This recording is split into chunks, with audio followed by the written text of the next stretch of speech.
My name is Demetrius Williams, and today I will be interviewing Dr. Michael Battle, Executive Vice President and Provost of the National Underground Railroad Freedom Center.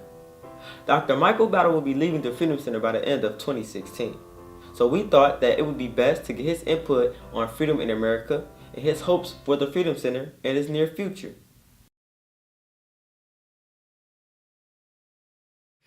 Well, I have a long history of working on issues of freedom and civil rights, having served as a president of the NAACP in Hampton, Virginia, a board member of the Southern Christian Leadership Conference, life member of both NAACP and SCLC. I was also on the board of directors for the Urban League in Atlanta, Georgia. But beyond that, I've had a deep interest in freedom. Had to do with the fact that Dr. Newsom extended to me the opportunity to come after I spent 4 years serving as a U.S. ambassador to the African Union and senior advisor to the State Department, working on some of the same issues internationally that the Freedom Center works on, issues of freedom, ending modern-day slavery, combating issues like child soldiers that are used in many parts of the world. So freedom is a major theme for me. It's important personally and it's important politically.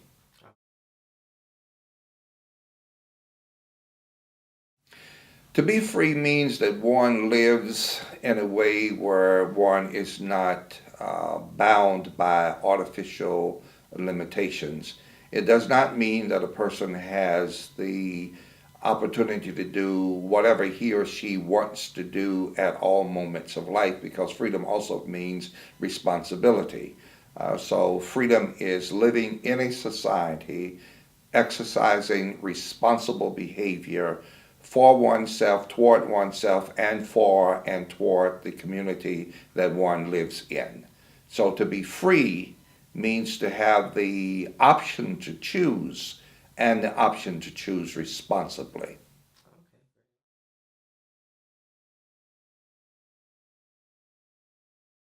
Yeah, I remember when I was a child growing up in the 50s, and there was a ice cream parlor in our community, the community that my family had moved into, that did not allow people of African descent to sit at the counter and order your ice cream.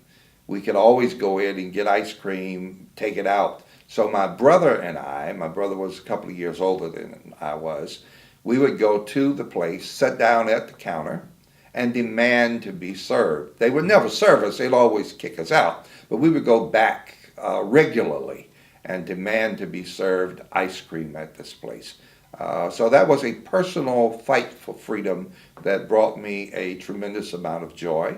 I remember when we went to a church convention in Indianapolis. I must have been about 17 years old then, so it was probably 1967, somewhere around there.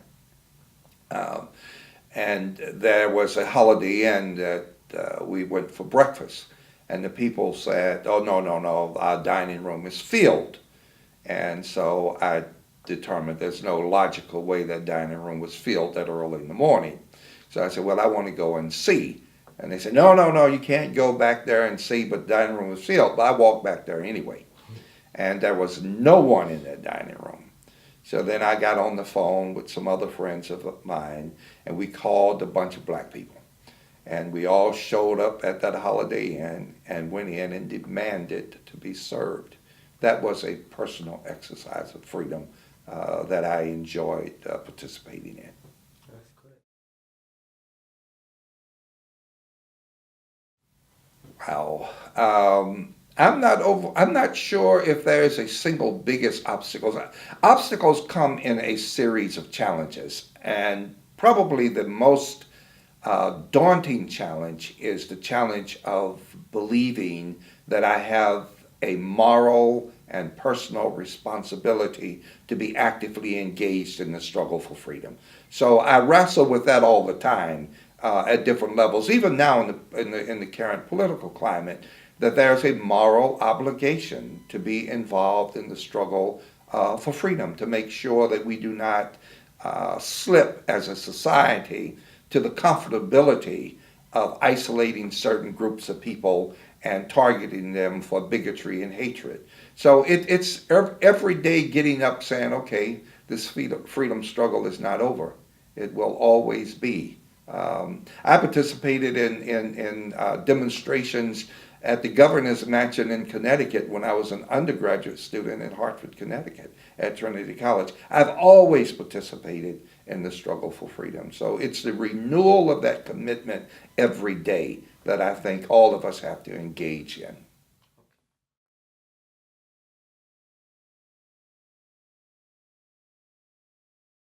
Well, you know, there's a tremendous amount of improvement that has been made. When you look at things quantitatively, one can clearly see that there was a time, for example, that my parents and grandparents in Mississippi could not vote. Obviously, we can vote. Uh, uh, After the Voters' Rights Act was passed, there was a greater amount of freedom to vote than there is today, because some state legislatures are trying now to roll back and repeal the gains that we had made in the Voters' Rights Act. So from a quantitative vantage point, there's a tremendous amount of difference between the freedom when I was a kid and the freedom that my grandson is growing up in now. Qualitatively, there's a tremendous difference as well. We don't live in fear the way people lived in the past, even though there is legitimate reason for people to have a sense of caution. When you look at the police shootings that are going on now, the fact that people are being slaughtered on the street in their cars for no apparent reason, that's a denial of freedom and opportunity. So while qualitatively and quantitatively there have been great improvements, we can never allow those improvements to give us a sense of a relaxed, lackadaisical nature. The fight continues, and it always will continue.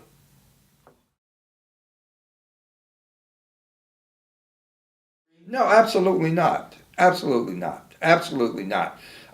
If we were all equally free, we would have equal access to opportunity, equal access to the job market, education market, and there would not be these great disparities. You look at a city like Cincinnati, an extremely wealthy city.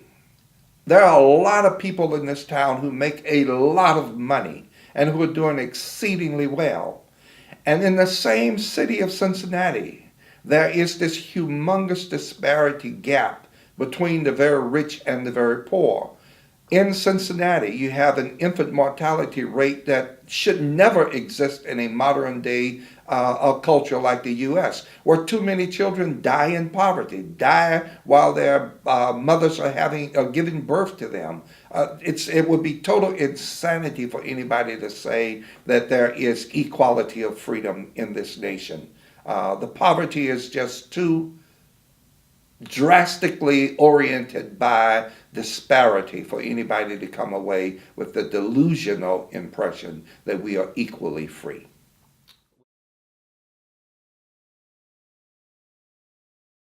Freedom, freedom is freedom is like the struggle to be good. It's always in process.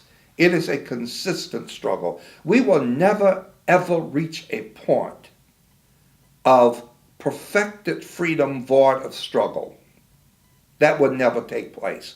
So what we have to do is always be continually engaged with determination and with perseverance. So in order to create what President Obama often talks about, that we are making a more perfect union. That's what the Constitution calls us, to make this democracy more perfect. In the process of making it more perfect, it means that we are constantly in the struggle to perfect it. And when we discover that we've gotten rid of one element of unfreedom or the denial of freedom, we have to work on restoring every element until we recognize what Martin King recognized when he said, until all of us are free, none of us are free. For example, if we tolerate Islamophobia, where people are against Muslims simply because they're Muslims, And if we tolerate that, then Christians are not free, Jews are not free, Buddhists are not free, Hindus are not free, Sikhs are not free. Nobody is free if we allow the persecution of any set of people on the face of this earth. Because at the end of the day, all of us, every single human being, stem from the same continent, and that's the African continent. And I like to remind people that no matter how white they are, no matter how dark they are, no matter what stripe they are, we are all Africans. Every single person originated from the African continent.